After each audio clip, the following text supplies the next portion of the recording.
에디디아의 교충교토 시간입니다.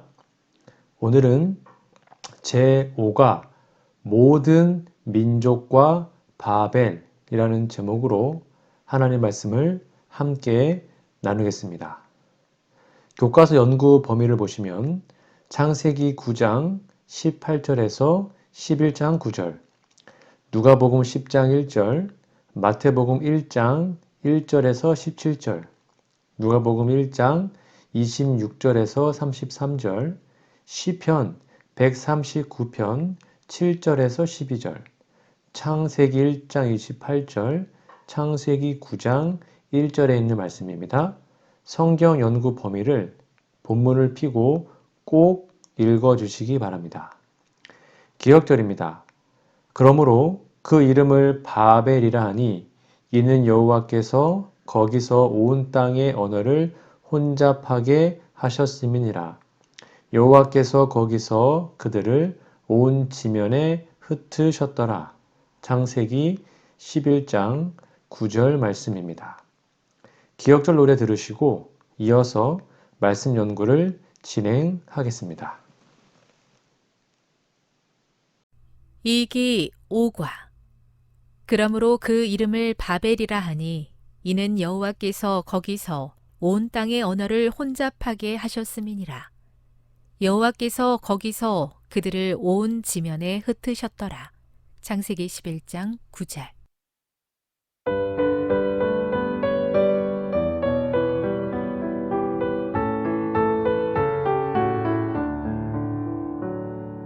그러므로 그 이름을 바벨이라 하니 이는 여호와께서 거기서 온 땅의 언어를 혼잡하게 하셨음이니라. 여호와께서 거기서 그들을 온 지면에 흩으셨더라. 창세기 11장 9절. 4월 23일 일요일입니다. 제목은 함에게 내려진 저주입니다. 교과서 질문해 보시면 창세기 9장 18절에서 27절을 읽어보라. 이 이상한 이야기가 주는 교훈은 무엇인가? 한번 읽어보시고 답을 적어보시기 바랍니다. 아담 안에서 육체가 된 사람들은 육체의 행위, 즉 죄악의 삶을 벗어날 수 없는 실상을 보여줍니다. 그러나 자비 하나님은 여전히 구원의 기별을 취소하지 않으십니다. 옆에 있는 묵상 질문입니다. 홍수 사건의 영웅이었던 노아가 술에 취했다는 사실이 우리 인간이 얼마나 연약한 존재이며 그렇기 때문에 매일 매순간 하나님의 은혜를 필요로 한다는 사실에 관하여 무엇을 가르쳐 줍니까? 여러분의 답을 적어 보시기 바랍니다. 네, 맞습니다. 우리가 항상 기도하고 하나님의 베푸시는 은혜로 하나님의 말씀에 굴복해야 한다는 것을 가르쳐 줍니다. 아담 부부는 노아의 상태와 같지 않았습니다. 그들은 완전히 순결했고 하나님의 생명을 가진 생령이었습니다. 그러나 노아는 창세기 6장 3절 말씀대로 육체가 된 상태였습니다. 그의 생명은 영생의 생명이 아니고 죽을 수밖에 없는 육체의 생명만 가진 자였죠. 그러나 그가 하나님을 믿었으므로 당대의 의인으로 하나님의 은혜를 입은 자가 되었습니다. 사람의 생각이 항상 악한 세대에서 하나님의 말씀을 준행하는 의인으로 인정받았다는 것은 놀라운 사실인데요. 그것은 노아가 하나님을 믿었기 때문입니다. 그 믿음은 하나님의 말씀을 준행하는 것으로 드러났습니다. 그가 방주를 만들고 홍수를 견디어서 땅에 내려왔을 때 제단을 쌓고 하나님께 예배했죠. 노아는 농사했고 포도를 재배하고 그 열매를 먹었는데 아마도 포도즙을 짜서 보관했다가 어느 날 그것을 마셨는데 발효된 상태, 즉 수리된 상태로 마신 게 아닌가 생각해 보았습니다. 뭐 어찌됐든 알고 먹었든 모르고 먹었든 이 발효된 것을 먹게 되었습니다. 변질된 음식을 먹었습니다. 그렇죠? 그러니까 그의 행동이 변질된 행동을 하게 되었습니다. 그 결과 함의 본질적 실체가 드러나게 되었고 셈과 야벳의 본성도 어떠했는지를 드러나게 되었습니다. 아벨과 가인의 소속이 달랐던 것처럼 함과 셈, 야벳의 소속이 달랐습니다. 가인이 악한 자에게 속했던 것처럼 함과 그의 맏아들 가나안도 악한 자에게 속한 것이었죠. 즉 저주의 무리에 속한 것이 드러난 것입니다. 노아는 함을 저주한 것이 아니고 함의 아들 가나안의 이름을 불러서 저주합니다. 이러한 저주의 예언은 저주대로 되라는 것이 아니고 함의 유전자가 가나안에게 이미 나타난 사실을 지적한 사랑의 견책이었습니다. 쉽게 말하면 그대로 발전하면 다 종의 종이 될 것이니까 깨달아 회개하면 하나님께 속한 자가 될 것이라고 말한 것이죠. 노아는 이런 기대로 성령의 감동을 받아 예언하였습니다. 셈의 후손들에게서 모든 민족이 거할 구원의 장막이 일어날 것이고 야벳이 셈의 이 장막에 거하여 장막터가 넓어질 것이죠. 함과 그의 아들 가나안이 회개하고 돌아와 이 장막에 거하기를 기대했던 것입니다. 이것은 여자의 후손이 뱀의 머리를 상하게 할 것이라는 같은 예언입니다. 여기에 장막은 오헬인데요. 성막을 뜻하는 말로도 사용되었습니다. 즉 성소를 통하여 구원의 도리가 전해질 것을 미리 암시한 것으로 이해할 수 있습니다. 함에게 내려진 저주가 혹시 우리의 삶에도 나타나고 있다면 속히 돌이키고 회개해야 할 것입니다. 일요일 예능신의 권면입니다. 함의 범죄가 하나님의 심판을 불러옴. 함의 비인도적 범죄는 그의 마음에서 부모에 대한 존경심이 사라진 지 오래라는 것과 그의 성격이 불경건하고 비루하다는 것을 나타냈다. 이 악이 심판을 불러왔다. 그 반면에 셈과 야벳이 나타낸 아버지에 대한 존경, 그렇게 함으로 나타낸 하나님의 계율들에 대한 존경은 그들의 후손들의 한층 밝은 장래를 약속하였다. 부좌 선지자 117페이지에 있는 말씀이었습니다. 4월 25일 월요일입니다. 제목은 창세기의 족보인데요. 질문해 보시면 창세기 10장을 읽어보라. 이 족보가 성경에 기록되어 있는 목적은 무엇인가? 한번 읽어보시고 답을 적어보시기 바랍니다. 네, 정답은 첫째, 족보는 성경에 기록된 사건들의 역사성을 강조합니다. 둘째, 족보는 고대에서부터 저자가 살던 시대까지의 연속성을 보여주므로 과거부터 현재까지의 연결을 확고히 합니다. 셋째, 족보는 인간의 연약함과 죄로 인한 저주의 비극적인 효과, 그리고 그 저주가 뒤이어 등장한 세대들에게 끼친 치명적인 결과를 기억하게 합니다. 묵상 질문입니다. 마태복음 1장 1절에서 17절을 읽어 보십시오. 이 족보가 그 속에 등장한 사람들이 역사적으로 실존했던 사람들이었다는 사실에 관해 무엇을 가르쳐 줍니까?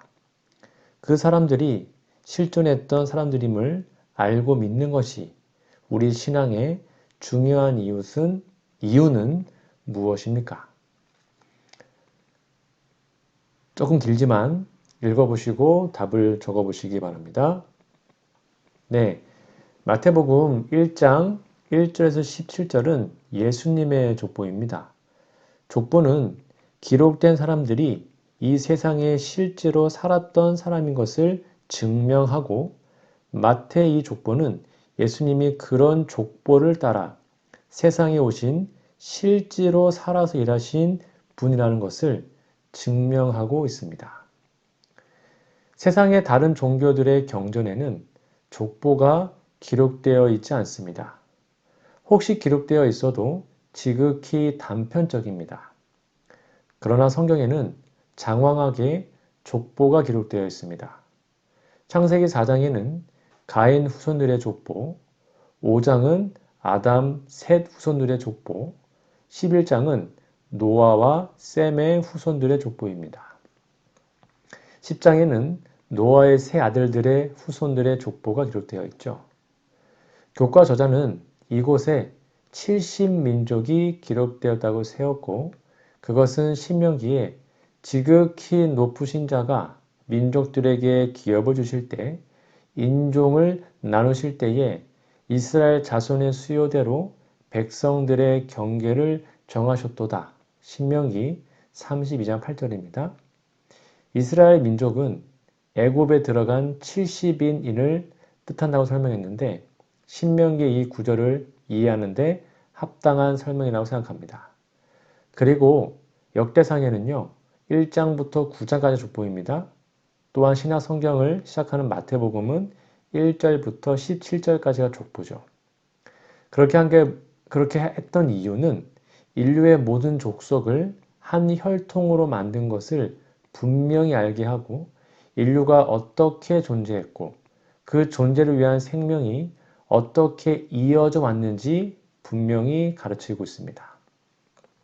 그렇게 족보를 기록한 것은 사람들이 족보를 더듬어 올라가서 창조주 하나님을 바르게 만나게 하기 위한 것이라고 했는데요. 족보를 바르게 깨달으면 하나님이 바로 내 옆에 살아계심을 발견하는 것입니다. 그러니까 족보는 생명과 존재를 가르치는 성경의 복음에서 아주 중요한 진리를 전한다. 그렇게 정리하시면 되겠습니다. 월요일 예언의 신의 권면입니다. 분명한 인류의 기원. 여기에 인류의 기원이 밝히 제시되었다. 하나님의 거룩한 말씀의 기록은 너무도 명확하여 잘못된 결론을 내릴 여지가 조금도 없다. 하나님께서는 당신의 형상으로 사람을 창조하셨다. 여기에 아무런 모호함도 없다.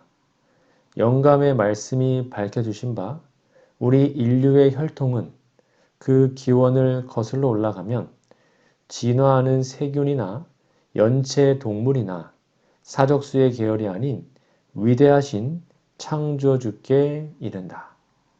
부조와 선지자 45페이지에 있는 말씀입니다. 4월 26일 화요일입니다. 제목은 하나의 언어. 교과서 질문해 보시면 창세기 11장 1절에서 4절을 읽어보라. 온 땅의 사람들이 연합하기를 간절히 원했던 이유는 무엇입니까? 짧습니다. 바베타 사건 읽어보시고 답을 적어보세요. 네, 맞습니다. 자신들의 이름을 내고 흩어짐을 면하려는 것입니다. 결국 하나님을 대적하는 세력의 결집이죠. 옆에 있는 묵상 질문입니다. 어느 유명한 프랑스 작가는 인류가 가졌던 위대한 목적은 하나님이 되기 위해 노력한 것이라고 말했습니다. 에덴 동산의 하와에서부터 시작하여 우리가 이와 같은 위험한 거짓말에 솔깃하게 되는 이유는 무엇일까요? 한번 답을 생각해 보시고 적어 보시기 바랍니다. 바로 하와는 하나님께 속해 있었어도 유혹에 넘어갔습니다. 아담의 자손들은 더 사탄에게 속했기 때문에 더 솔깃하게 넘어가게 될 것입니다. 바벨탑을 쌓아 사람들이 하나로 연합하여 하나님을 대적하려고 했는데 그들은 언어가 하나여서 의사소통에 불편이 없었습니다. 그들은 홍수를 생각하면서 창조주를 원망했는데요. 그들이 탑을 쌓을 명분을 하나님의 심판의 홍수에서 찾아서 하나님을 원망하는 꼬투리로 삼았던 것이죠. 그들의 모습은 계시록에 나타난 아마겟돈에 사람들을 모으는 것을 생각나게 합니다. 아마겟돈에 모이는 사람들은 개구리 같은 더러운 영의 감동으로 이루어지는데 그 영이 용의 입, 짐승의 입, 그리고 거짓 선지자의 입에서 나옵니다. 이것은 그들이 통일된 언어를 사용하게 될 것을 상징하는 계시적 표현입니다. 오순절 때 제자들이 성령의 역사로 방언을 하여 각 지방에서 왔던 사람들이 각각 자기의 방언으로 복음을 듣던 것처럼 이 새 더러운 영이 온 천하의 통치자들을 유혹해서 아마겟돈을 모으는데 하나님을 대적하기 위한 마지막 시도가 될 것입니다. 바벨탑은 아마겟돈 사건의 역사적 표상이라고 할 수 있습니다. 하나님의 백성들은 하나님의 말씀으로 통일된 사상을 가지고 같은 말을 해야 합니다. 세천사의 기별이 이렇게 전파되었으면 참 좋겠습니다. 화요일 예언신의 권면입니다. 하나님께 불평했던 바벨탑 건설자들. 바벨탑 건설자들은 하나님께 대한 불평의 정신에 빠졌다. 아담에게 베푸신 그분의 긍휼과 노아와 맺으신 그분의 은혜로운 언약을 기억하면서 감사하기는커녕 그들은 최초의 부부를 에덴에서 추방하시고 세계를 홍수로 멸망시킨 하나님의 가혹하심에 대하여 불평하였다. 그러나 하나님을 가혹하며 독단적이라고 불평하는 한편 그들은 폭군 중에서도 가장 잔인한 폭군의, 즉 사단이죠, 통치를 받아들이고 있었다. 부조선지자 120페이지에 있는 말씀입니다. 4월 27일 수요일입니다. 제목은 우리가 내려가자. 첫 번째 질문해 보시면 창세기 11장 5절에서 7절 그리고 시편 139편 7절에서 12절을 읽어보라. 여기에서 하나님께서 지구로 내려오신 이유는 무엇이었는가? 하나님께서 이렇게 반응하도록 한 사건은 무엇이었는가? 한번 읽어보시고 답을 적어보시기 바랍니다. 사람들이 하나님을 반역하는 데서 돌이켜 구원받도록 하시려는 하나님의 사랑의 행동입니다. 밑에 있는 두 번째 질문입니다. 누가복음 1장 26절에서 33절을 읽어보라. 하나님께서 우리에게 내려오신 것에 관하여 무엇을 가르쳐 주는가? 한번 읽어보시고 답을 적어보세요. 세상을 구원하여 다윗으로 상징된 하나님의 나라를 건설하고 다스리기 위한 것이었습니다. 옆에 있는 묵상 질문입니다. 인간의 오만함은 결국 실패할 것이라는 사실을 바벨탑 사건을 통해 어떻게 깨닫게 됩니까? 이 이야기에서 어떤 교훈을 배워야 할까요? 여러분의 생각을 적어 보십시오. 네, 바벨탑은 혼잡한 언어로 실패하고 마침내 사람들은 온 세상에 흩어졌던 그 탑은 무너졌습니다. 그리고 앞으로도 무너질 것입니다. 창조주 여호와 하나님은 그분 자신께서 창조한 사람들과 세상들을 결코 포기하지 않으십니다. 어떻게 하든지 구원에서 창조의 처음 목적이 이루어지게 하실 겁니다. 그러기 위해서 하나님께서 땅으로 내려오셨습니다. 예수님께서 사람이 되어 세상에 오셨습니다. 그리고 사람의 사망을 대신하여 십자가에서 죽으셔서 우리의 죽음 문제를 해결하시고 사망의 세력을 잡은 자 마귀를 멸하셨습니다. 이제 누구든지 땅에 내려오신 예수님을 믿으면 새로운 피조물이 되고 새 하늘과 새 땅에서 영원히 행복하게 살게 됩니다. 하나님은 이 일을 위해서 이 세상 사람들에게 지대한 관심을 가지시고 사람들이 모여서 악을 계획하는 것을 막고 관심을 생명과 구원에 두도록 권고하시려고 내려오십니다.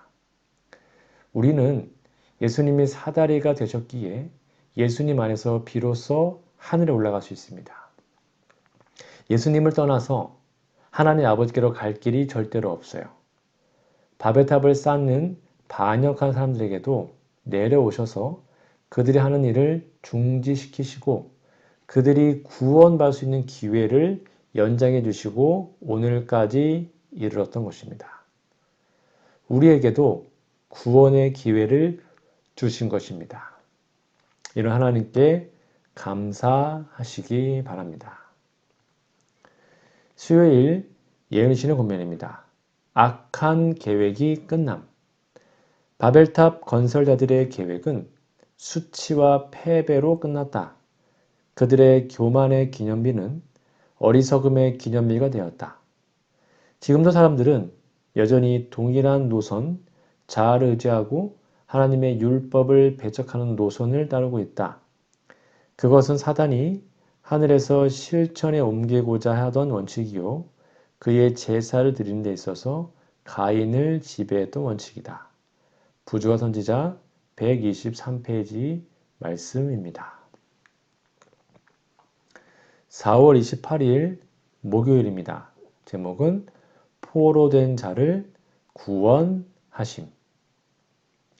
교과 질문해 보시면 창세기 11장 8절과 9절, 9장 1절을 읽고 창세기 1장 28절과 비교해 보라. 하나님의 흩으심의 목적이 구원인 이유는 무엇인가? 한번 읽어보시고 답을 적어보세요. 하나님은 창조하실 때 사람들이 생육하고 번성하여 땅에 충만하라고 하신 사실을 이루는 것은 타락한 세상을 구원하여 창조의 목적을 이루시는 하나님의 뜻임을 우리는 이해할 수 있습니다. 옆에 있는 묵상 질문입니다. 성경 역사 가운데 하나님께서 직접 개입하셔서 사람의 계획을 멈추게 하시거나 심판하신 일들이 있습니다. 하나님께서 그렇게 하실 수밖에 없는 근본적인 이유는 무엇일까요? 한번 답을 적어보시기 바랍니다. 네, 맞습니다. 그분이 창조한 사람들을 구원하고 행복하게 하시려는 하나님의 사랑입니다. 세상은 아담의 범죄 후에 격변합니다. 영생이 사망으로 격변하고 땅은 저주를 받아 격변했습니다. 홍수로 또 한 번의 큰 격변을 겪고 바벨탑 사건으로 또 격변을 겪게 되었습니다. 그러한 격변, 큰 변화를 겪을 때마다 인류는 수명이 단축되었습니다. 아담의 범죄는 영원한 생명을 사망으로 대체하는 격변을 겪게 하여 수명이 단축되었죠. 그래도 홍수까지는 평균 900세 정도 살았습니다. 그러나 홍수 후에는 평균 한 400세 정도 살았습니다. 절반으로 수명이 줄어든 겁니다. 그런데 바벨탑 후에는 평균 200세가 좀 넘게 살았습니다. 역시 절반으로 줄어든 것입니다. 성경은 이런 격변에 관하여 자세한 기록을 하지 않았으나 그들의 수명을 기록하기 위해서 어떠한 큰 변화의 실상을 실감하게 했는데요. 일반적으로 이 사실을 별로 주목하지 않고 있습니다. 그리고 그렇게 오래 살았다는 기록을 신화나 설화쯤으로 여깁니다. 그러나 성경의 기록은 사실이고 진실입니다.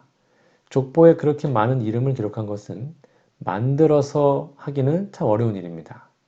성경에 기록된 족보는 성경 기록의 사실성과 역사적인 것을 잘 드러내주는 것이죠.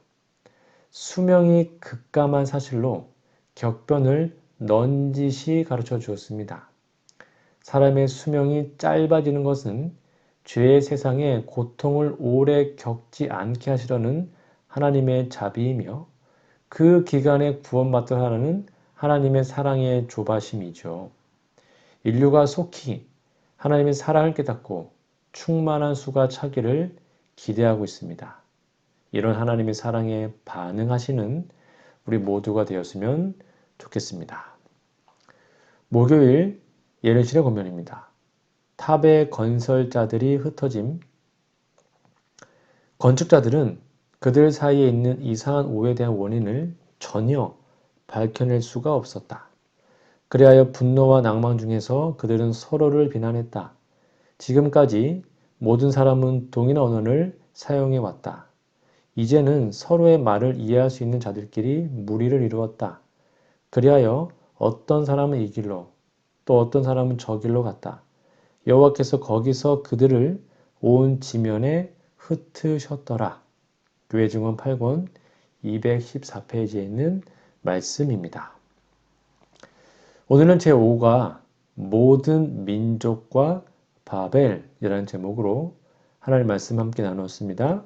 여러분 성경 연구 범위 다시 한번 꼭 읽어주시고 기억절 말씀도 노래로 외우든지 그냥 외우든지 꼭 외워주시면 감사하겠습니다. 우리 다음 주에는요. 제6과 아브라함의 뿌리라는 제목으로 말씀을 연구하겠습니다. 다음 주까지 영육간에 강건하시기를 간절히 바랍니다. 기도하고 공부 마치겠습니다. 하나님 계신 아버지, 지금 이 순간 화를 복으로 바꾸실 수 있는 하나님의 은혜를 간구합니다. 혹시 우리가 우둔함으로 잘못된 선택을 하는 경우가 참 많이 있지만 그 가운데서 하나님의 변함없는 사랑을 발견하며 구원의 은혜를 경험하게 도와주시옵소서. 오늘날 성경의 역사성 의심한 사람들이 많이 있습니다. 하지만 사람의 지식을 바탕으로 한 사람의 평가보다 성경에 기록하신 거짓 없는 하나님의 말씀을 더 깊이 신뢰하며 살아가는 참된 그리스도인이 되게 하여 주시옵소서. 하나님 없이 우리 혼자 세운 계획과 목적을 이루기 위해 살아가는 우리의 삶이 혹시 바벨탑을 건설했던 사람들의 정신임을 깨닫게 하여 주시고 그러한 정신에서 돌아서서 하나님과 함께함이 가장 큰 구원과 행복임을 알게 하여 주시옵소서. 인류를 구원하기 위해서 이 땅에 내려오신 하나님 은혜에 감사합니다.